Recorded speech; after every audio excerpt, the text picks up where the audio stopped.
Okay, it's mathematical induction. Now there are 4 steps in induction. I mean, you can just make it in 3, but I like to have 4 steps. If you can just stick with these 4 steps, I think most of times you'll be fine. Step 1, prove true for n equals 1. Obviously it depends on the question, but most of questions will allow you to do n equals 1. Step 2, assume true for n equals k. For some k is integers, so you need to mention that. Step 2 is the shortest out of all 4 steps, so that's just assuming, so you don't need to do any proving there.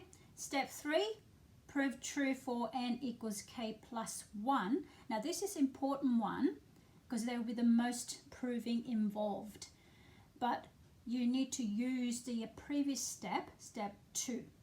Okay, so step 2 and step 3 goes together. And then step 4 is, if you can just memorize this statement, that Pn is true for all positive integers n by mathematical induction, you can just use this for any time. So that's why it's most likely 3 steps rather than 4. 4 is just, repeating.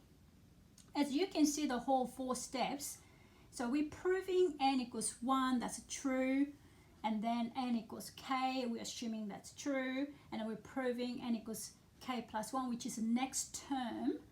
So the whole thing has to be true. That's what the mathematical induction is all about. So let's start the question 1. Okay, the question 1, just move a little bit up. Use mathematical induction to prove the following proposition is true for all positive integers. So let's have a look at that. 5 to the power of n minus 1 is divisible by 4. So I'm going to stick with my 4 steps. Step 1, prove true for n equals 1. So I'm going to do is, I'm going to just use the black pen. So I'll go P, proposition 1, and the 5, n minus 1, that's what I've got. So I'm going to put 1 in there, and that'll be what? 5 minus 1 equals 4. So which is divisible by 4. Okay, so that's what it is, and therefore you need to mention true for n equals 1, or you can say P1 is true. It's up to you, but I'm going to use this one. Okay, and after that I'm going to do step 2, which is assuming part. Okay, it's like a sort of like writing a formula for part 2, step 2. So I'm going to put P in terms of K. I'm going to go 5 instead of N. I'm just putting K there. That's all I'm doing. 4M. Now this is a unusual one. Why is it equal to 4M? It's anything is divisible by 4. You need to have 4 as your common factor coming out, and M is any number. So what we're going to say here, M is a positive integer. Now I wrote short form of positive, but you need to write it a proper positive. Spell it all out, and then we'll leave it at that. Okay. Step 3 is prove true for n equals k plus 1, the next term. So I'm going to do the same thing, k plus 1 there, and instead of k, I'm going to put k plus 1, and because it's the next term, the whole positive integer is changed. So I'm just going to go for some positive integer p.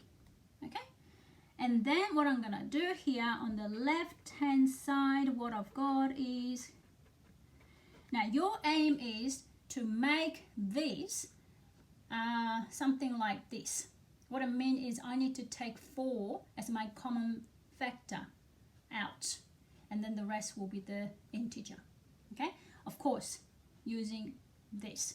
So to use that, so use step 2, which is the 5 to the power of k minus 1 equals 4 capital M, and I'm going to make it 5k is the subject, and I'm going to use here.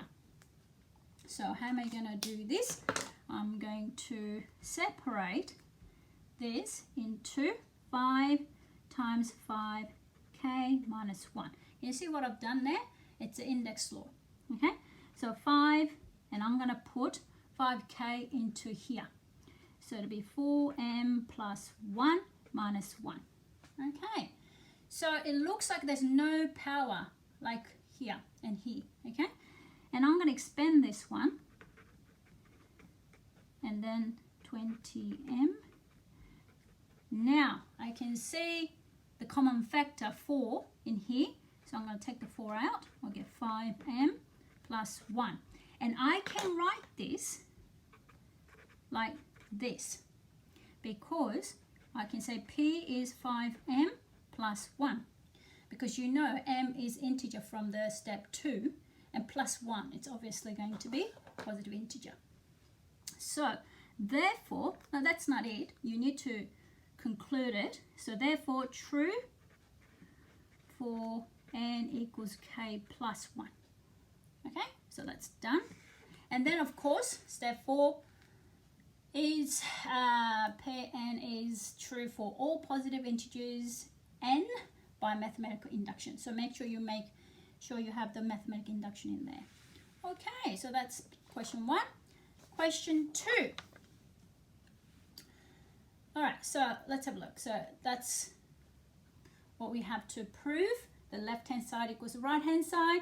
So what I'm going to do now is, obviously, I'm going to go left-hand side equals. Now, my left-hand side here is this. I can only think about the last bit. That's my right-hand side. Okay? So my left-hand side, a plus m minus 1 d. My right-hand side is n over 2, 2a plus m minus 1 d. Okay? So what I'm going to do, I'm going to put the n equals 1 in there, only for the n. And that's going to be 0. So my left-hand side is a, 1 over 2, 2a plus 1 minus 1. And that's going to be 0. So what I've got is 2a, and I can cancel that, a. So therefore, left-hand side equals right-hand side. We just proved that. And therefore, it's a true for n equals 1. Done. Okay, step 2. Step 2 is easy one, isn't it? It's assume. Assume true for n equals k. So instead of k, we're just replacing with, instead of n, we're replacing with k. So I'm going to have a look at the top bit. I might not be able to see it, but I'll just write it here for you. A plus d, a plus 2d. I need to write it a bit faster. Plus, now, important part is you have to include the k term here, and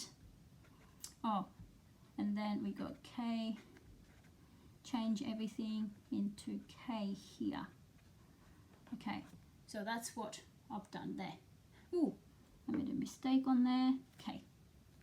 Okay, so that's my step 2. Step 2 is the easiest I found. Now, step 3. This is the real proof here. So I need to prove true for n equals k plus 1. So what I'm going to have to do here is p, k plus 1 term. I have to write everything from the step 2 and the extra bit of k plus 1 term. So let me see if I can write a really small. I should just miss the part. K minus 1. Now this is the up to k term, isn't it? And then I have to add k plus term. Now if I do that, I'll just add one more because it's the next term, isn't it? And then it'll be k plus 1, 2a plus k minus 1, plus one more the next term. It's like that. Okay, so what I'm going to do before I'm going to jump into the step 3, I'm going to sort of tidy up a little bit. So what I'm going to do is a plus 2d, I'm going to just skip that part, a plus k minus 1d plus, now here, if I do that, tidy it up, it'll be just k. So I'm going to do a plus kd, okay, equals k plus 1 over 2, 2a again, that's just my kd. Okay, so now we're safe to go to step 3, algebraic expression. We need to solve it in there. Okay, so let's have a look. So I'll leave my book here. And I'm going to do left-hand side and the right-hand side again. Left-hand side I've got here is, I'm going to write it here because I need more space. A plus d, a plus 2d, plus dot dot dot, a plus k minus 1d. Now, up to here is my k term, isn't it? Okay, and then I add the k plus 1 term, which is a plus kd. We're just looking at the left-hand side, so I'm not going to worry about the right-hand side. So that's my p to k. And what was it? I'm going to bring this up again here. That we can replace with this because that's the same as that. Okay, so I'm going to write this here, 2a plus k minus 1. Now that is this one, okay, and I'm going to add a plus kd.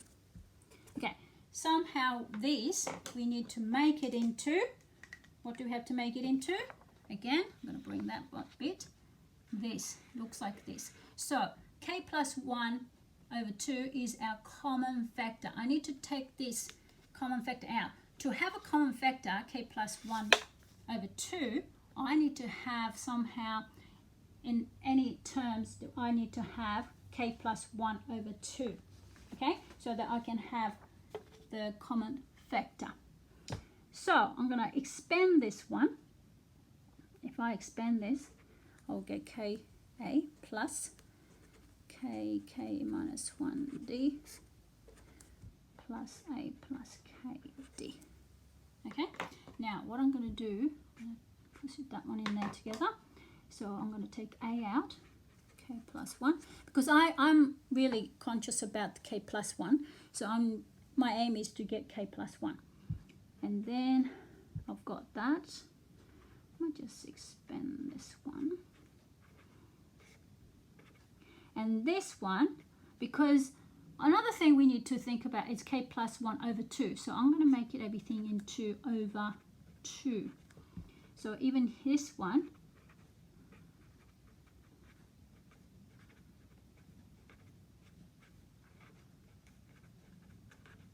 all over 2. Okay, so I'm going to change it to color to red. So I'm going to leave this one because it's in a perfect k plus 1 here. And if I take the k out, I can get, oh no, I don't need to take k out. So this one is what? D is a common factor, so I'm going to put this together.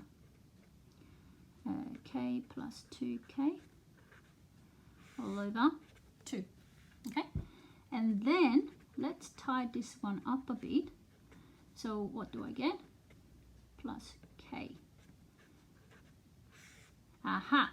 I can see k plus 1 already, can you? If you can, well done. So if I take that out, yes, I can see k plus 1. So I'm going to take the k plus 1 out. So k plus 1 here. And then the rest I'm going to go put it in. So I'm going to get 2a plus kd over 2. Okay, so and then what I'm going to do is I'm going to take the k plus 1 over 2 out, and I'm left with, excellent. So that's same as right hand side, and therefore left hand side equals right hand side, oops, and therefore true for n equals k plus 1 term. Now that's not all, is it? Okay, so what you have to do is you need to say step 4. What was our step 4? You need to mention Pn is true, does anyone remember, for all positive integers. Oops, n, my handwriting is pretty bad right now because I'm in a hurry. Mathematical induction. And that's it, done. Well done, kids.